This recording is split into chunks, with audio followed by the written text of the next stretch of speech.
ఈ వీడియో వచ్చేసి నిన్నటిదండి. నిన్నైతే క్యాబేజీ పచ్చడి చేస్తున్నానని చెప్పాను కదా! ఇంక దానికోసం అయితే క్యాబేజీ సన్నగా తరిగేసుకొని, ఇంకా అల్లం ముక్కలు, పచ్చిమిర్చి, టమాటా, చింతపండు ఇవన్నీ రెడీ చేసేసుకున్నాననమాట. క్యాబేజీ అయితే పెద్దదండి. అంత కూర వండినా కూడా వేస్ట్ అయిపోయిద్ది. అందుకే సగం పచ్చడైతే చేసేస్తాననమాట. ఇంక ఇలాగైతే టమాటాలు, పచ్చిమిరపకాయి, చింతపండు వాడ్చుకొని పక్కన పెట్టేసుకొని, అదే బాండీలో ఇంకొంచెం ఆయిల్ వేసుకొని, అల్లం ముక్కలు, క్యాబేజీ ఏసుకొని చిన్నగా ఇంక సన్న మంట మీద వాడ్చుకున్నాననమాట. లేకుంటే క్యాబేజీ మాడిపోయిద్దండి. ఇంక దీన్నైతే పక్కన పెట్టేసి చల్లారనిచ్చేద్దాము.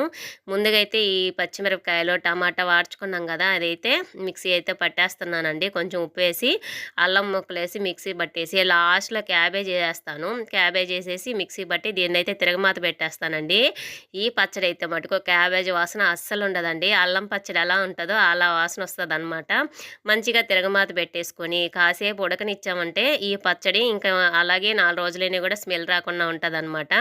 ఇంక తిరగమాతలో ఆవాలు గింజలు, జీలకర్ర అన్నీ వేసేసుకొని, ఎండుమిరపకాయ ఏసుకొని, కరివేపాకు, కొంచెం కలర్ కోసం పసుపు వేసుకొని, ఈ పచ్చడి వేసుకొని అంతా ఒకసారి కలిపేసి ఉప్పు చేసేసుకొని ఒక 10 నిమిషాలు ఉడికిచ్చేసుకున్నామంటే క్యాబేజీ, అల్లం కలిపిన పచ్చడైతే రెడీ అయిపోయిందండి. వేడి వేడి అన్నంలోకి చాలా బావుంటది.